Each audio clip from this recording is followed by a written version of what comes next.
My name is Reuter, and I am the chair of the Jewish Federations of New Jersey and a past chair and member of the board of the Jewish Federation in the heart of New Jersey. Thank you for joining us for this evening's gubernatorial candidates virtual forum featuring Governor Phil Murphy and Jack Chitarelli. Participating in the democratic process is a core American Jewish value, a civic and religious duty. During this unprecedented time, it is more important than ever that we as Jewish communal leaders educate ourselves about critical issues, hold elected officials accountable, and most importantly, turn out to vote. I am pleased that Jewish federations across New Jersey have come together to sponsor this forum.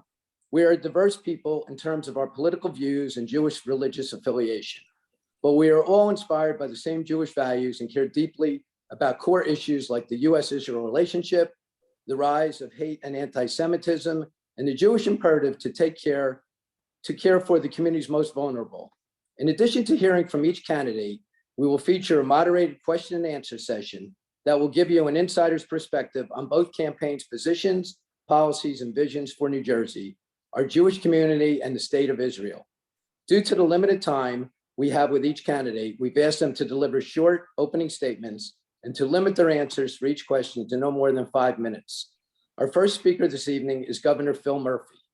Phil Murphy is an American financier, diplomat, former Goldman Sachs executive, and politician. Elected in 2017 and sworn in on January 16, 2018, Governor Murphy is the 56th and current governor of the state of New Jersey. Governor Murphy also has served as the United States ambassador to Germany from 2009 to 2013. He studied at Harvard University and the University of Pennsylvania. A resident of Monmouth County, Governor Murphy was born in Needham, Massachusetts. He's married to Tammy Snyder Murphy and has 4 children. Governor, the floor is yours. Roy, thank you. Thanks for your leadership and friendship to each and every one of you. Thank you for having me. I'll keep things on the brief side. The Jewish community in this state is among the most consequential of any community, not just of this state, but of any Jewish community anywhere in the United States. And we wear that as a badge of honor. Not only, I say a lot from moment one, but from many, many moments a long time ago, well before moment one, the community on both sides of the Atlantic has been among the most important to me and my family personally. Tammy's dad's ancestors escaped from the pogroms of the 19th century from Germany and Poland. We have lived in Germany twice. Once, as you mentioned, Roy, serving as the United States ambassador to the Federal Republic of Germany. We developed not only a deep passion about never forget in the Holocaust and the tragedy of today's anti-Semitism, but also a deep and lasting bond with the state of Israel. The Israeli ambassador at the time we were in Germany became our closest friend along with his wife. And I'm proud to have taken 7 trips to Israel since 2014 across the whole range of spectrums. And one of those trips was a state visit as governor, whether it's religion, education, commerce, culture, especially in the innovation economy. The ties between our state and Israel run very, very deep. It informs the New Jersey Israel Commission with the executive director, Andrew Gross, and great leadership on that board. And we have made it a priority to make sure that we took what were already deep bonds between our state and the state of Israel and deepen them across the board, whether it's Ben Gurion University's joint venture with NJIT, whether it's the depth of relationships we have with the diplomatic community. One of my closest friends, Tom Nides, has been nominated by President Biden as the US ambassador to Israel, but also Danny Dayan, his successor in New York, President Rivlin, then Prime Minister Netanyahu. We have not just a large Jewish population, but we have a deep, deep bond with the state of Israel. As it relates to matters in New Jersey, I'm proud of a lot of the steps we've taken that we had to take, sadly. Steps like increasing dramatically the private school funding security, hardening of assets, pushing back against the awful rhetoric and actions of anti-Semitism, whether it's Rise Up Ocean County or it's painting swastikas on houses and streets in Bergen County. And we will never, ever, ever relent. So it is a community with which we celebrate and we grow stronger together with, where we have deep affection and love and deep support for. But it's at the same time a community whose back we will always have, and we will be unwavering. And at the same time, as I mentioned, we'll be deepening the bonds across the Atlantic Ocean into the state of Israel and into Jewish communities around the world. I cannot thank you enough for having me tonight. I cannot thank you enough. This is a gathering of many friends of mine and Tammy's personally for your friendship and support over these years. We can't thank you enough. Roy, back to you. Thank you. Thank you very much, Governor Murphy. We will now take questions from the audience. We ask that responses to each question be limited to 2 minutes, and we will unmute each speaker so they can introduce themselves and ask a question. So here we go.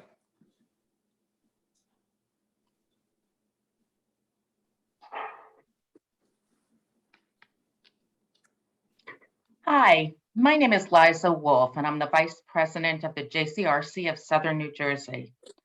Governor, anti-Semitism and hate crimes against Jews have been on the rise in this country and are at historic highs in New Jersey.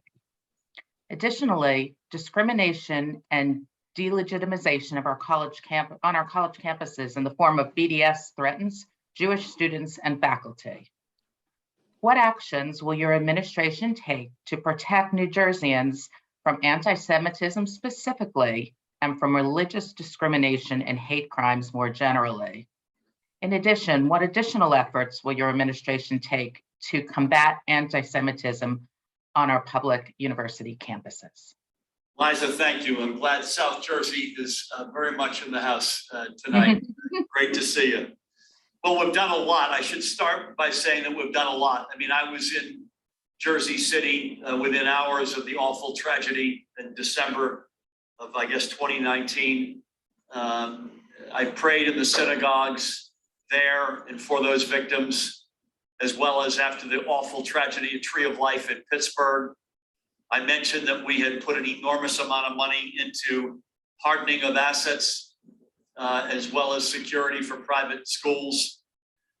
We've pushed back with Facebook on this Rise Up Ocean County and other hate sites. We've used our bullhorn. It's both hard and soft assets at our disposal.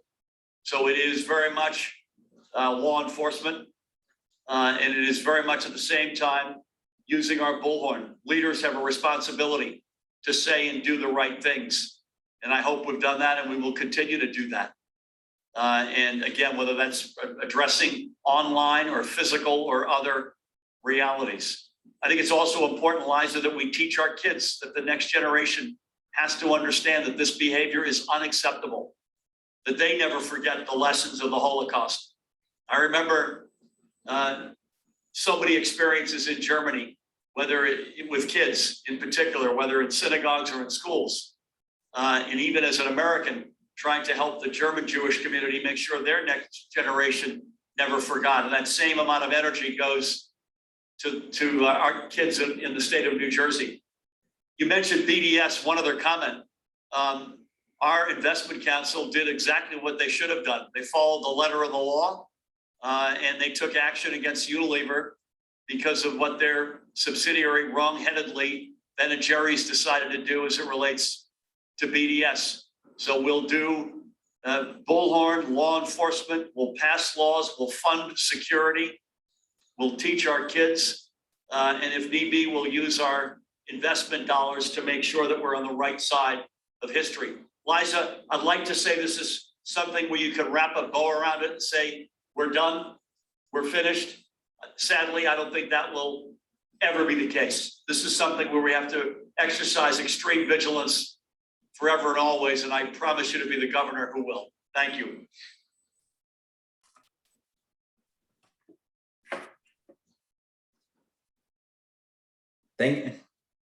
Thank you, Governor.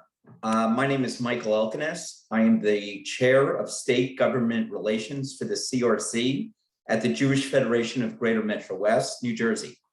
Governor, Jewish federations are committed to maintaining the vibrancy and continuity of our people worldwide, building meaningful bonds between our Jewish community and our partners in Israel and around the globe.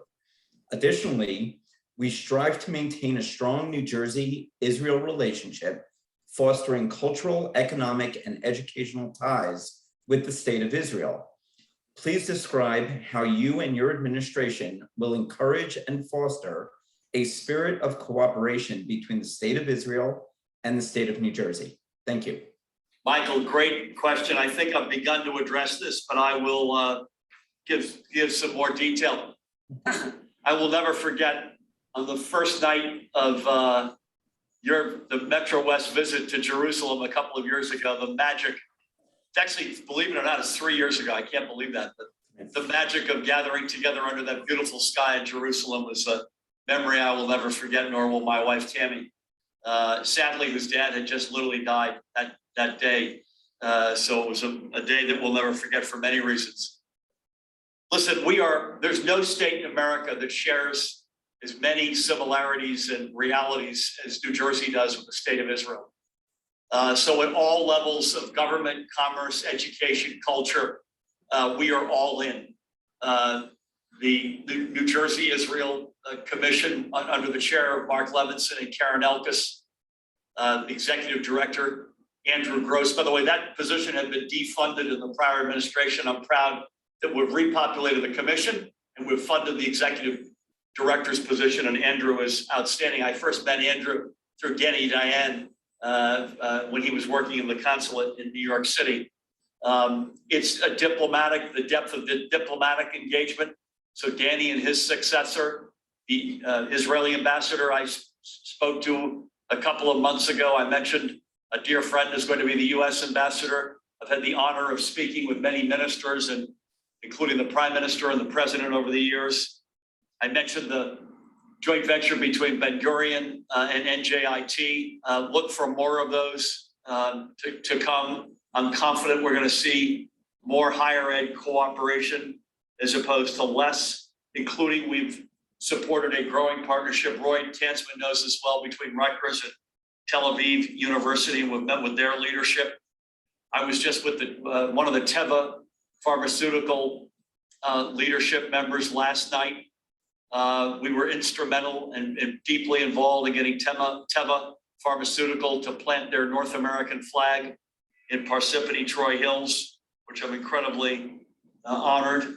You know, the value of the bilateral trade between our two, a state and country, probably $1.3 billion a year and rising.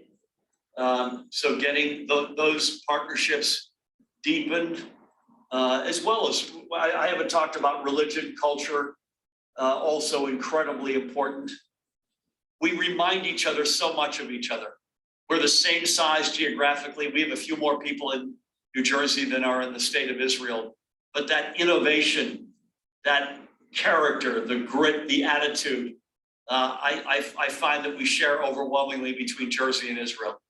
Thank you for the question, Michael.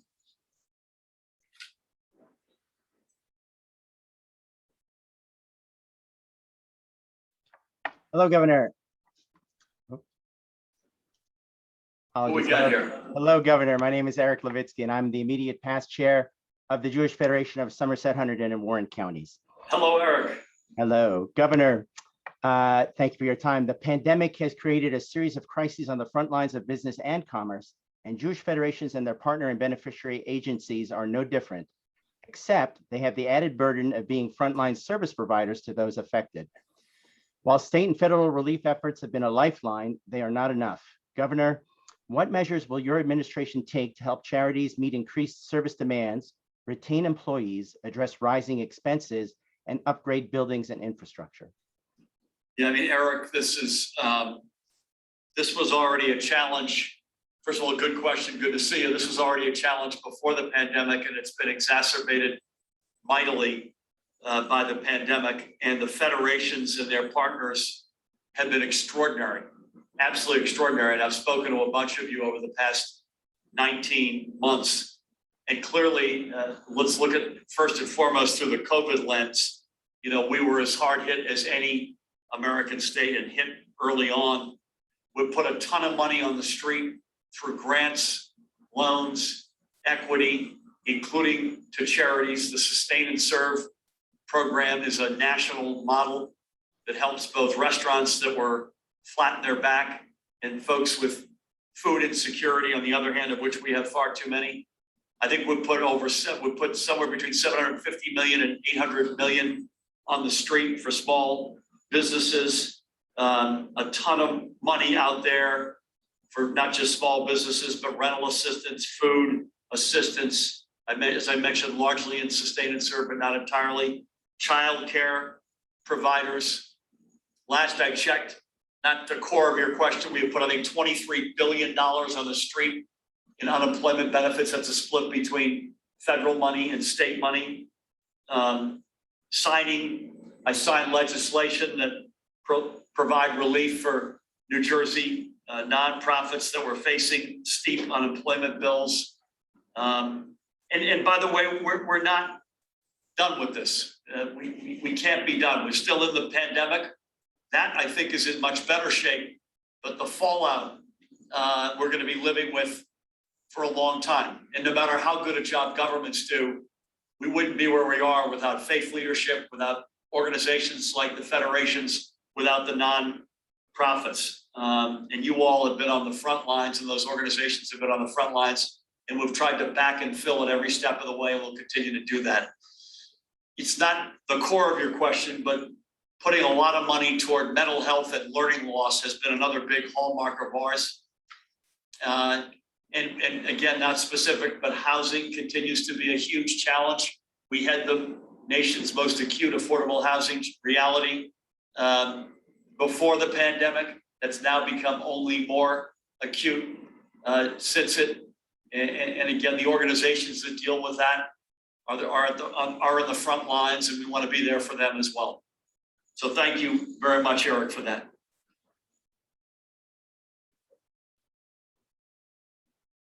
Good evening, Governor. Thank you so much for joining us. I'm Dan Schluffman. I'm the chair of the JCRC of Jewish Federation of Northern New Jersey, and it's nice to see you again. Nice to see you, Dan. Thanks. Jewish federations and their partner and beneficiary agencies provide innovative, compassionate, and outstanding social services to enhance the independence and well-being of individuals and families throughout all stages of life. Since the pandemic, we have seen a sharp increase in the demand for services. This is both for existing clients and for new families and individuals who've never sought assistance before and now are seeking it for the first time. Could you please describe your administration's plans to ensure a strong and robust safety net to care for those in need? And specifically, what are your plans to reduce food insecurity and hunger, prevent and reduce poverty, and ensure robust social services? Yeah, I mean, that's a big one, Dan. I mean, that's probably, Roy gave me 2 minutes. That's probably a 2-hour discussion.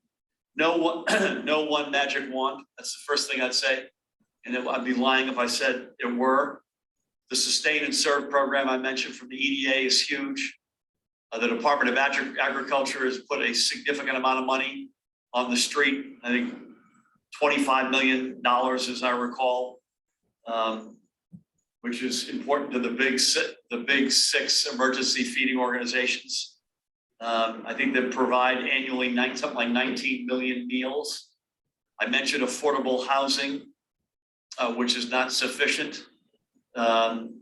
Group homes were crushed you already had vulnerable populations that were crushed in the pandemic disproportionately. Our budget for next year maintains a record level of investment in food and hunger programs. We're focused obsessively on not just food insecurity, but economic insecurity. Got hundreds of millions of, as I mentioned earlier, of federal money toward small business grants, childcare, rental assistance, food assistance, closing the digital divide, which was 231,000 kids in August of 2020, and it went to zero. We got that to zero. That's a huge source of inequities. I want to give a shout out to the First Lady's Pandemic Relief Fund, which she founded, has raised now $50 million, put an enormous amount of money on the street, and it continues to. And now, by the way, every time you think you've solved something, you get crushed by something else. And we've got the fallout from Hurricane Ida, where a lot of organizations are getting support from us, from FEMA, from the Pandemic Relief Fund. And again, Dan, there's no one magic wand answer, and this is one that will, I don't think, ever feel is a complete conclusion to our efforts. It will go on, I suspect, as long as we're all here, but I promise you, we will not relent. We will lean into this, and we'll continue to lean into it. Thank you.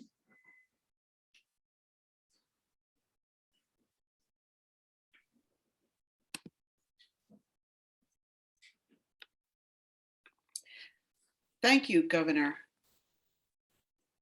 Amy, long time no see. It's good to see you. Thank you so much, Governor. It's great to see you again. Likewise. So my name is Amy Mallett, and I do serve as a board member and JCRC co-chair, as well as the chair of our security task force at the Jewish Federation in the heart of New Jersey, which is also Monmouth and Middlesex counties.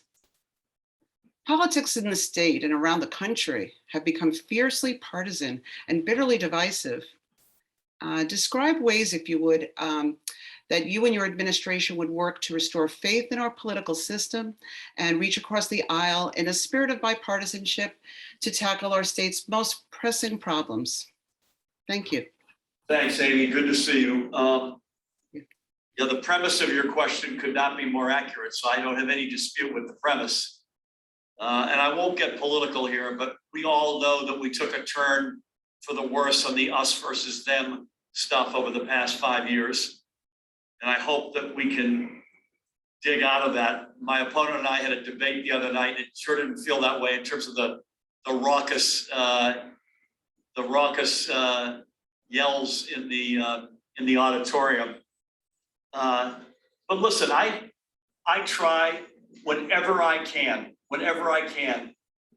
to try to reach across the aisle. I was at an event at Rutgers today, and Senator Sam Thompson, who's a very good friend of mine from Old Bridge, was there, and I was very happy that he was there. I was with both John Bramnick and Tom Kane 2 weeks ago at a really important economic development authority event, an announcement of a big company coming to New Jersey. I found common ground with President Trump, particularly during COVID and our darkest hour of need. Chris Smith and I toured the joint base to see the Afghan refugees a few short days after they arrived. While there may be a lot of disagreement between me and Assemblyman Chitarelli, there's going to be common ground. I mentioned in the first debate that his son serves in the armed services. And he's in our prayers. And he mentioned in my case that anybody who goes into public service deserves some amount of credit, given the craziness of the environment. But if you think about issues, I think there's a bunch of issues where you can find common ground. And I think there's common passion. Higher education, the foreclosure crisis, offshore drilling. I signed a law early on in my time as governor. Speaking of Chris Smith, he was standing right beside me. Things like cancer research, infrastructure, which all of us desperately want and need. Frankly, Israel. I think Israel is a great example. We may see in all of these different paths to get to a good conclusion, but there's a lot of, I think there's more common ground that we let on. And I think it's better here. I can't speak for every state, but I think it's better here than it is in Washington. And I hope maybe somehow, some way that we can make ourselves a national model for civility and bipartisan cooperation. I'm a proud Democrat. I don't want anyone to think otherwise. And I know why I'm a Democrat. I believe in it. But I'm more importantly a proud American. and finding common ground for the greater good, for the good of our country. In this case, for our Jewish community, or the depth of our relationship between either our state or our country on the one hand, and the state of Israel on the other hand. Count me all in. Thank you, Amy.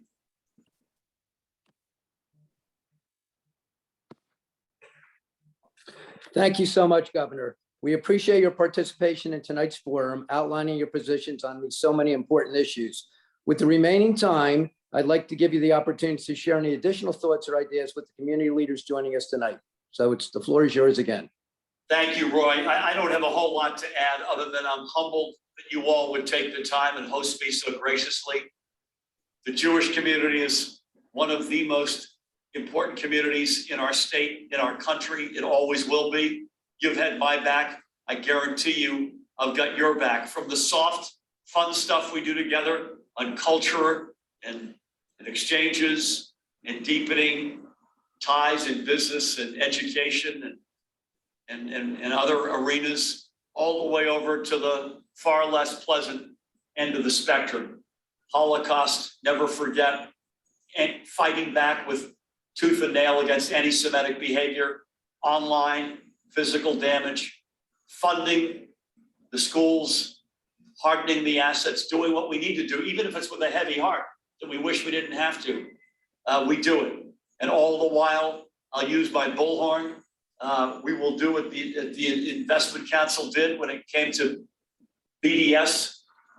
We will not just speak the right words, although I hope we always do that, but we will take action, and we will take action swiftly and with strength, and never relent.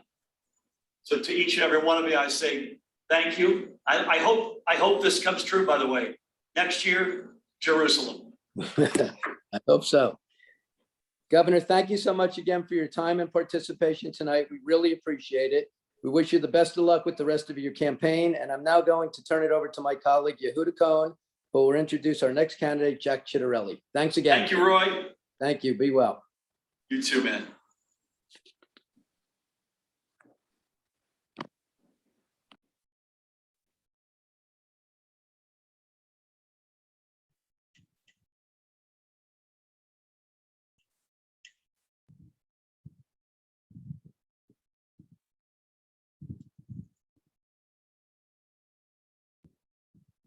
Thank you, Roy, and thank you, Governor Murphy. My name is Yehuda Cohen, and I am a JCRC Executive Committee member for the Jewish Federation of Northern New Jersey. It is my great pleasure to introduce Mr. Jack Chitarelli, the Republican nominee for governor in the 2021 New Jersey gubernatorial election.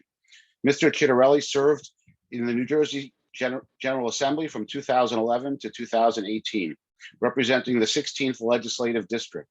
In addition to his legislative work, Mr. Chitarelli also is the owner and publisher of Galen Publishing LLC, a medical publishing company.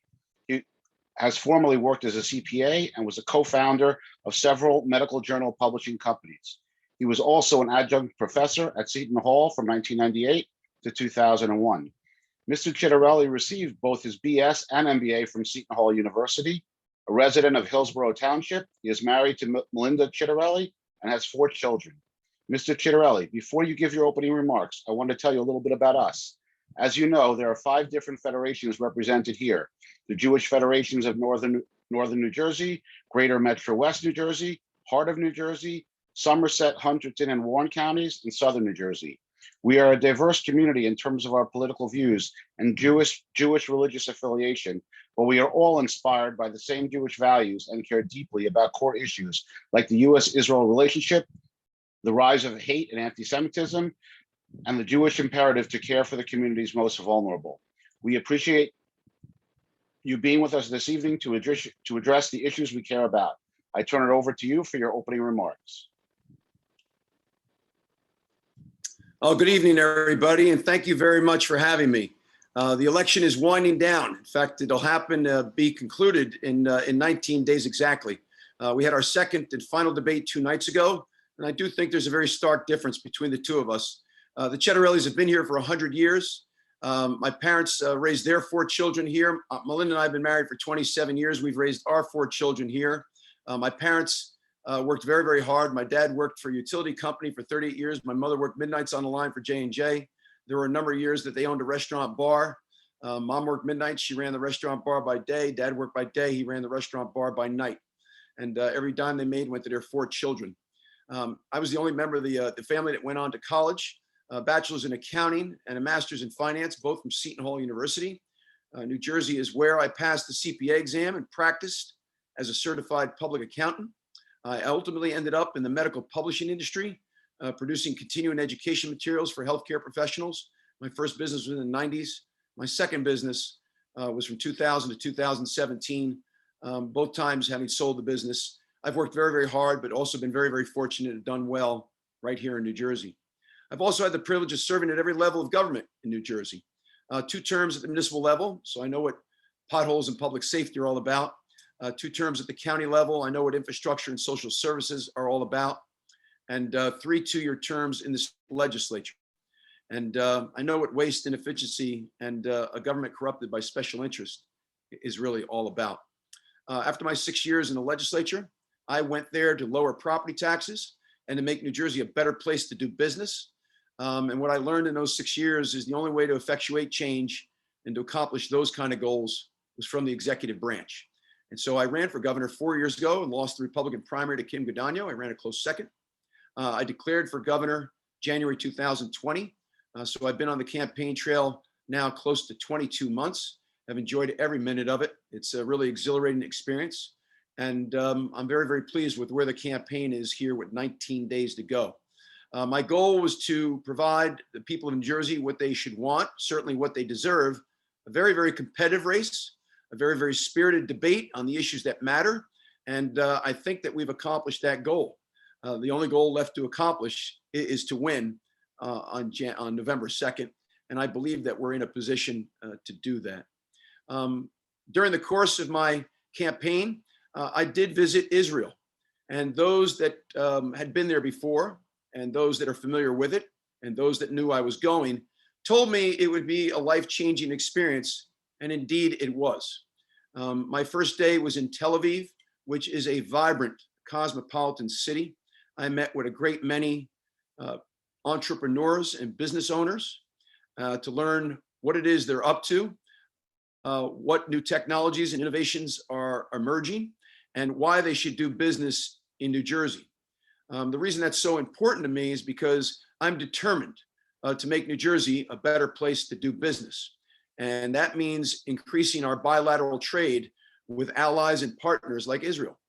Last year, Israel did $14 billion in bilateral trade with New York.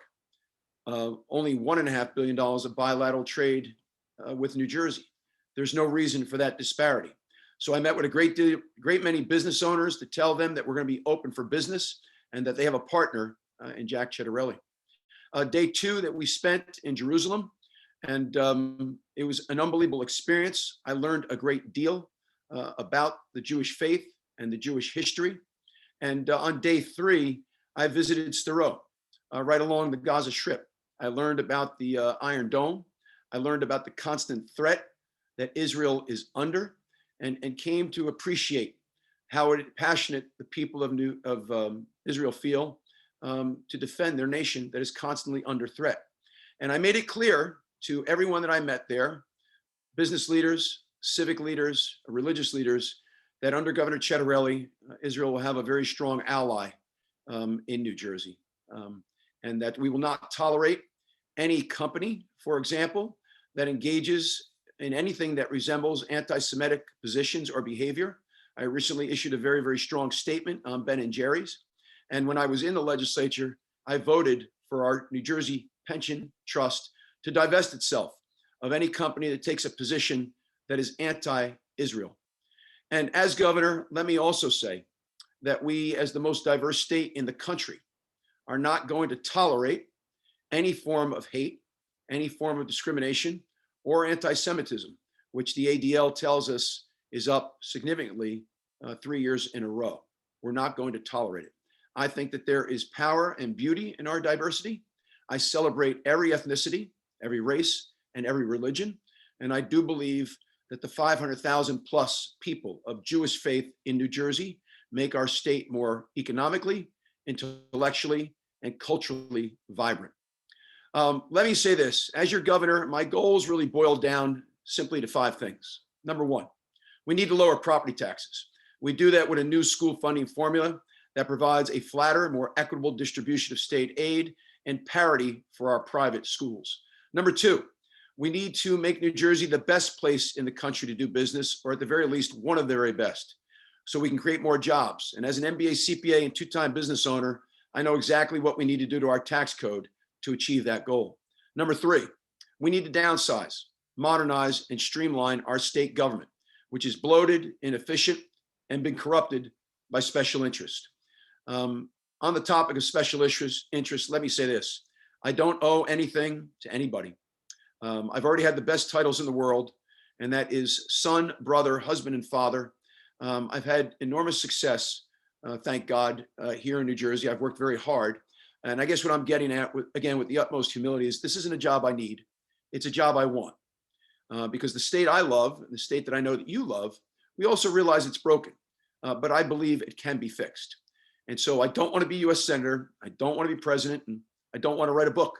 I just want to be your governor and fix our broken state. So you don't have to worry about me and special interest.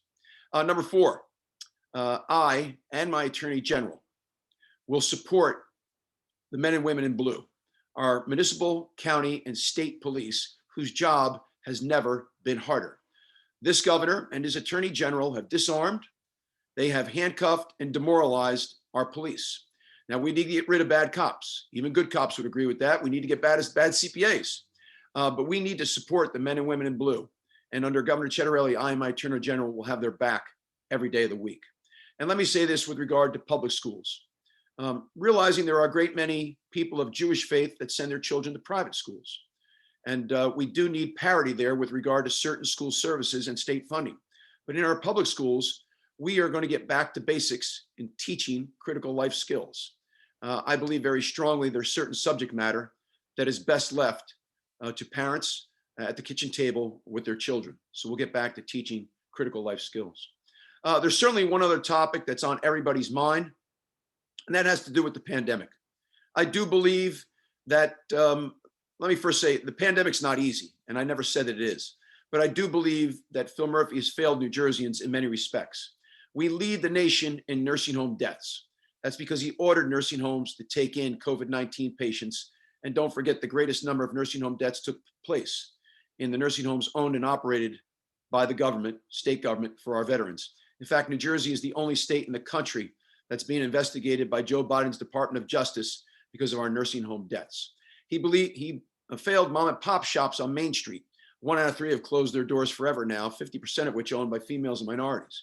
He failed our children who missed an entire year of school.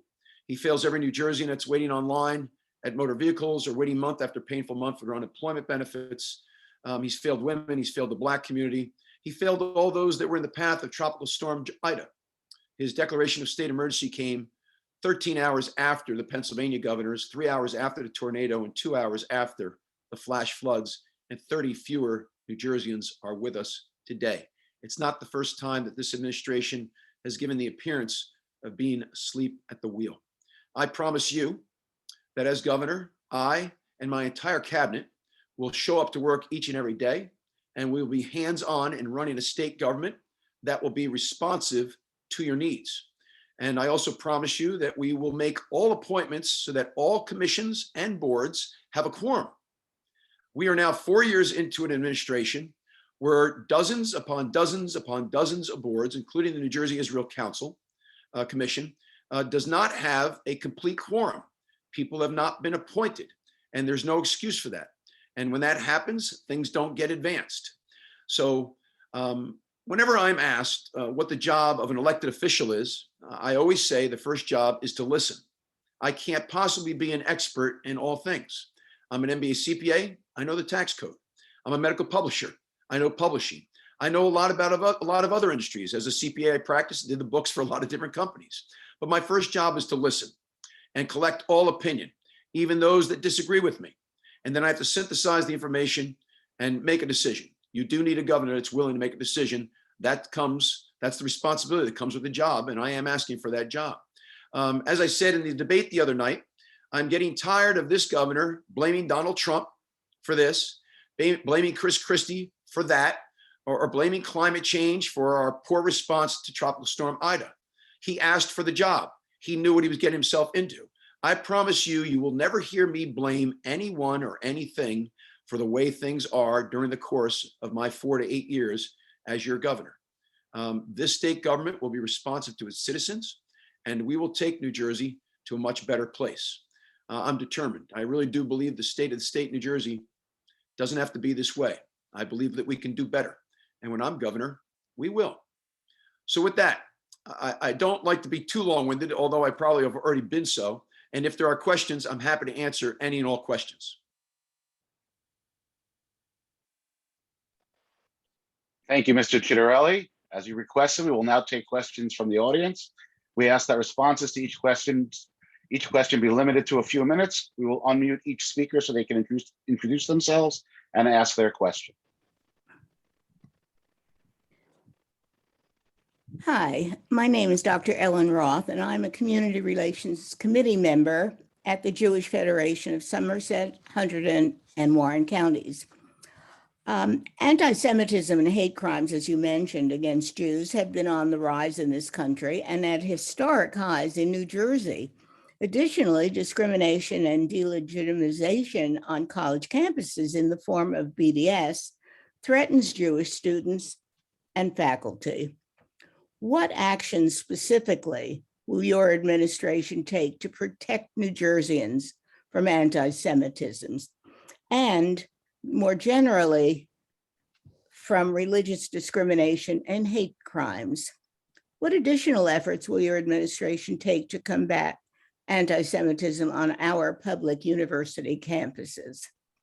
So a couple of different things. You lead by example. I think that my trip to Israel, which was extremely well covered, well publicized, sends the proper message that as governor, I value each and every person of Jewish faith in our state, and that New Jersey is going to have a very, very strong cultural, religious, and economic relationship with this country's most important partner. So that's one thing that we can do, and I've already have done and will continue to do. I do believe, and someone please correct me if I'm wrong, I believe that I'm the first gubernatorial candidate to actually have a rabbi who is part of my senior advisors. Rabbi Avi Richler, who's the executive director of the Chabad of Gloucester County, has become a very, very close friend, and again, is a senior advisor. And I think it is pretty well known, and I'm sorry if it's not amongst you, pretty well known that he is part of my brain trust. And I think that too sends the right example. Third, I think it's really important that whenever there might be, unfortunately, an anti-Semitic act, we have to call it out for what it is and not delay in telling the people of New Jersey that was an anti-Semitic act. It's not to be tolerated. And those that enabled the act, participate in the act, will be prosecuted to the full extent of the law under our hate crimes legislation. So I think those are three very powerful ways. And I truly do believe that leadership matters. You know, someone recently asked me, what will you do the day after election if you were to win? And my response was, the day after the election, when I win, is I will go to those cities and those counties that I didn't win and tell people that the competition is now over. We put the election behind us and it's time to come together to govern. This is the most diverse state in the country. And unfortunately, that sometimes presents certain challenges. But I still see a great deal of power and beauty in that diversity. And I think it's really incumbent upon the governor in the way that he or she conducts themselves to send the right message that we're all in this together. I will tell you that even including the other night in Governor Murphy's conclusion, his final statement during the debate, he used terminology that was terribly offensive. And I don't see that as bringing us together. So my goal is not just to govern our state from a fiscal standpoint, public policy standpoint, but also in terms of bringing us together in these hyper-partisan, highly polarizing times. There is strong disagreement in the community amongst the great things. With regard to our college campuses, I think we have to work with university leadership to make sure they're addressing any and all issues on their campus and demonstrating zero tolerance for any form of hatred, discrimination, and anti-Semitism. And if they're not, I will certainly call them out. And as I said, when I was in the legislature, I voted for the pension plans to divest themselves of any company that is engaging in any type of activity or rhetoric that is anti-Semitic or anti-Israel. And we made that statement recently again, personally, since I'm no longer in the legislature, with regard to what Ben and Jerry's had done.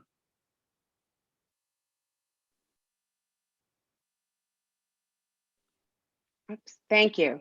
Thank you. Good evening. My name is Donna Weintraub. I'm an officer of the Board of Trustees and the president of the Women's Philanthropy Division at the Jewish Federation of Northern New Jersey.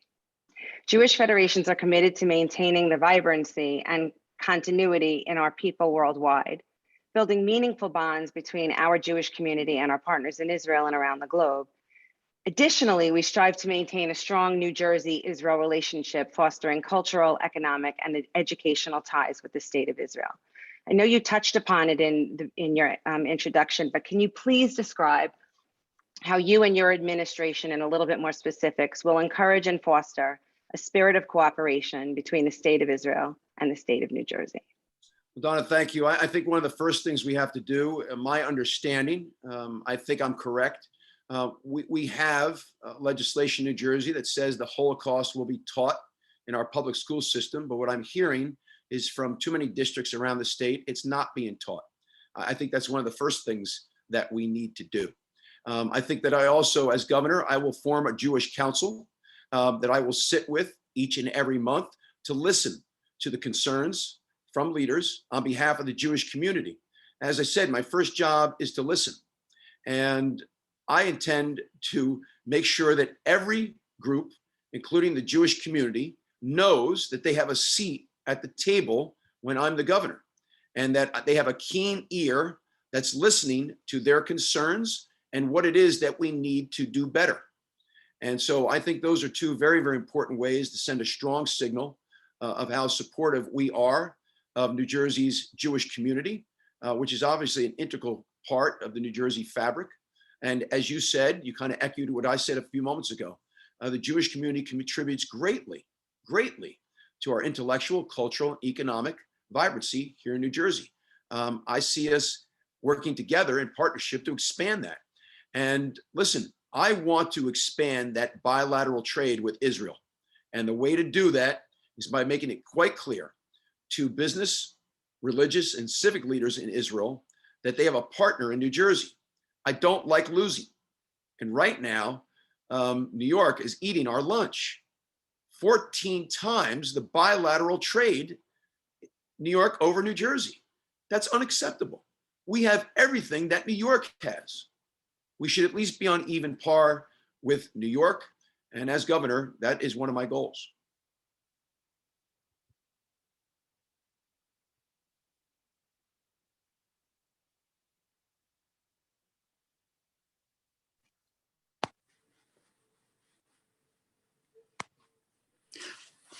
Hi, my name is David Nussbaum, and I'm a former Federation executive and now a community leader with the Jewish Federation in the heart of New Jersey. The pandemic has created a series of crises on the front lines of business and commerce, and Jewish federations and their partner and beneficiary agencies are no different, except that they have the added burden of being frontline service providers to those affected. While state and federal relief efforts have been a lifeline, they are not enough.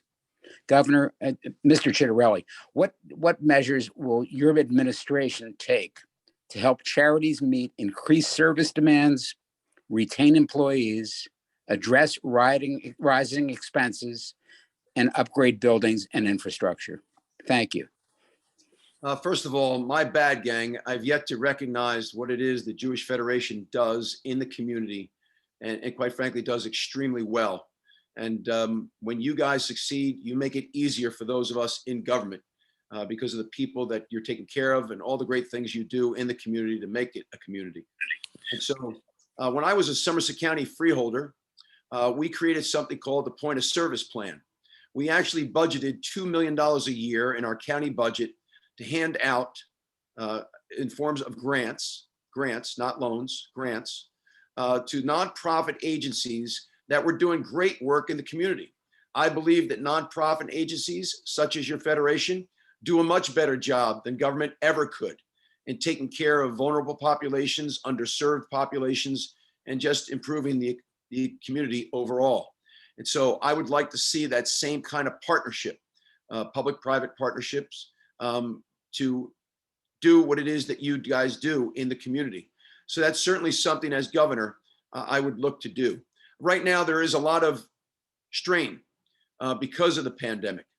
And let me say the governor continues to sit on $10 billion in surplus funds, $6 billion provided to him by the American Rescue Act, and $4 billion in surplus from borrowings that didn't need to be borrowed last year. I think the governor owes us some transparency. I know that what I would be doing right now with that 10 billion are three things. One, building new school buildings in those districts that have dilapidated buildings that are actually a danger to our children. Two, improving our mass transit system, which has been deprived of significant capital investment for the last 2 decades. And three, helping nonprofits in the community who are taking care of people and populations that right now are in great, great need. Government can't get to everyone. I'm sad to say that, but it's a fact. But yet organizations such as yours in the community can, and we should be looking to partner with organizations like yours to take care of the underserved and the vulnerable.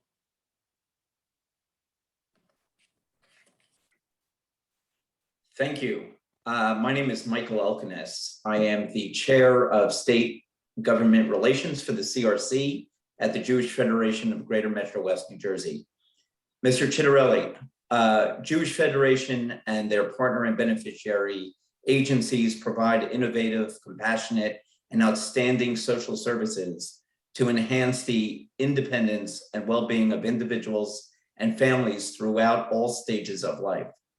We have seen a sharp increase in the demand for service during the pandemic, both existing clients whose needs have increased, as well as individuals and families seeking assistance for the first time. Please describe your administration's plan to ensure a strong and robust safety net to care for those in need. Specifically, what are your plans to reduce food insecurity and hunger, prevent and reduce poverty, and ensure robust social services for our most vulnerable population? We are our brothers and sisters' keeper. And so I therefore do believe in the social safety net. I do believe that we need to be very, very judicious and diligent in who it is that we partner with and whether or not the money that we spend is actually producing a very, very positive outcome in the community. And so I don't think it's unreasonable to have metrics that determine whether or not nonprofits, for example, or our social safety net programs are working. I think we have a responsibility to do that. So again, working in partnership with organizations like yourself, I think that we can accomplish those goals. What a lot of people don't know is that the single largest expense line in the state budget, when you include the federal match, is Medicaid, which is healthcare for the poor and different types of aid for the poor, whether it's grouped homes or long-term care settings and the like. And so we need to make sure that people that depend on our Medicaid system get access to the program, are served well by the program, but we also have a great many working poor in that program.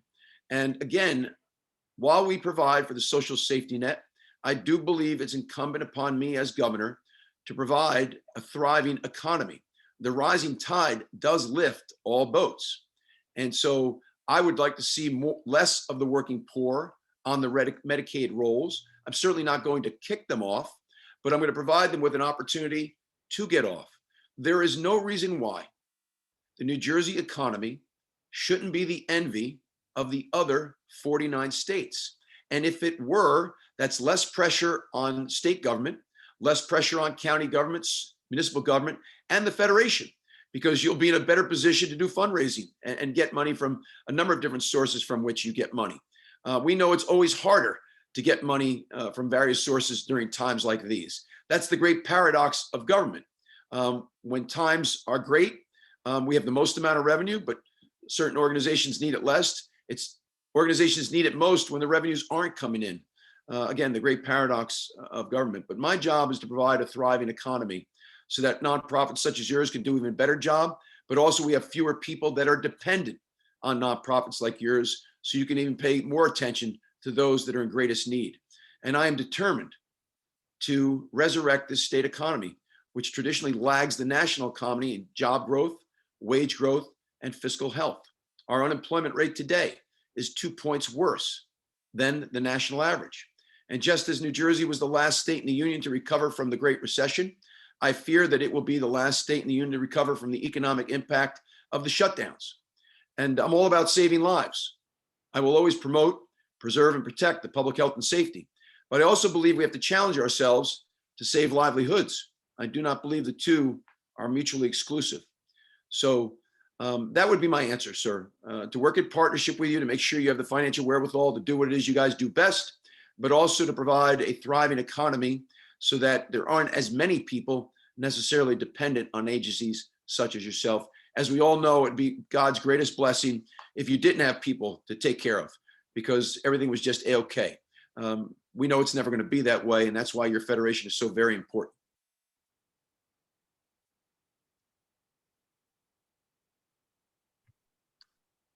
Thank you, Mr. Chitarelli. My name is Jay Reuter, and I'm a board member of the JCRC at the Jewish Federation of Southern New Jersey. Politics in this state and around the country have become fiercely partisan and bitterly divisive. Can you describe ways you and your administration would work to restore faith in our political system and reach across the aisle in a spirit of bipartisanship to tackle our state's most pressing problems? So I mentioned to the group before what it is that I would do the day after election. I think that is a very powerful example of humility and desire to bring us all together. I will go to the cities and counties that did not vote for Jack Chitarelli and tell them that I respect their right to vote for whomever they think best. But once the election is over, will you now please partner with me to move forward? I won 7 elections in this state, all 7 times in races where Democrats outnumber Republicans, 2 at the municipal level, 2 at the county level, 3 in the state legislature. I've always been able to accomplish that by going places Republicans don't go. I don't typically hang out in comfortable Republican circles. I go places Republicans don't go. And my experience has been is when you do, you're received with open arms, with respect, and people will listen to what your philosophy is. And when they have, they voted for Jack Chitarelli. I think when you talk to Democrats in the legislature, they will tell you that Jack Chitarelli is not a hyperpartisan. He's not rigid in his ideology. He hates polarization, and he's always worked with us because he's a policy guy. He's not into the politics. He's into the policy. That's where the solutions are, and I'm a problem solver. So I have great working relationships with the Democratic leadership in the legislature, and I am confident that once elected, if by chance there is still a Democratic majority in the legislature, New Jersey is going to be just fine because my track record has proven that I've always been well received by the people on the other side of the aisle. I do think leadership matters. Style matters. Our rhetoric matters. You are never going to find me inciting class warfare with inflammatory language toward any majority or minority. And when there is that kind of language or acts of racism, hatred, discrimination, anti-Semitism, I will call it out immediately. And again, as Lincoln once called upon us to appeal to the better angels of our nature. So I think that's the way to go about as a leader. Set the right example in all ways. Thank you, Mr. Chitarelli. We appreciate your participation in tonight's forum, outlining your position on so many important issues. With our remaining time, I'd like to give you the opportunity to share any additional thoughts or ideas you would like to highlight with the community leaders joining us this evening. Well, thank you all for allowing me to be part of the program here tonight and to offer all it is that I have to offer to move our state forward in wanting to serve as your governor. Again, I can't emphasize enough. If ever there was a time to demonstrate humility, I think this is it. If ever there was a time to demonstrate the ability to listen, I just find today, with the rate at which life moves, it seems like warp speed. Everybody is talking and nobody's listening. I have a very collaborative style to me. I'm into collaboration. I'm into partnership. I'm not afraid to exercise my executive privilege. If I did have trouble doing that, I shouldn't ask to be your governor. I do believe that we can fix New Jersey. As I said before, I just find that the state that we all love is broken in so many ways. I do not want to be the governor of a state that has the highest property taxes in the nation, the worst business climate in the nation, a bloated, inefficient state government corrupted by special interest, a state that doesn't support the men and women in blue so we can feel safe and secure in our neighborhoods, or a state whose public school curriculum, in my mind, has gotten off on a dangerous tangent. I'm not into government overreach. I think one thing we didn't touch upon tonight, specific to the pandemic, I am vaccinated. I promoted my vaccination. I strongly encourage people to get vaccinated. But I do not believe that government has a right to tell anybody they have to be vaccinated. During difficult times such as these, when there is very, very strong disagreement in the community, I believe my job is to provide citizens with all the information they need to make an informed decision and to find those policy positions that work for a majority of New Jerseyans, realizing I'm never going to be able to make everybody happy. But with that in mind, you will not see any vaccine mandates under Governor Chitarelli. You wouldn't see a student mask mandate under Governor Chitarelli. I believe that infringes upon parental rights, and that's the decision of parents. You won't see any type, as I said, of vaccine mandates or vaccine passports under Governor Chitarelli. I worry greatly with a government philosophy such as Phil Murphy's of government overreach and government mandates. I will provide you all the information you need to make an informed decision, and I believe that's the best way to promote, preserve, and protect the public health and safety, which I will always do. I look forward to working in partnership with you. I know I'm saying it for the third time, but the Jewish community of New Jersey is a proud community and is critically important to New Jersey's fabric. They contribute greatly to our intellectual, economic, and cultural vibrancy. And as I said before, we will make that even stronger and even better by strengthening our religious, economic, and cultural ties with Israel. And we are not going to let New York kick our butt when it comes to bilateral trade. So I thank you all for the opportunity. I do get the sense that you all will be voting, and I do hope that you'll give Jack Chitarelli serious consideration.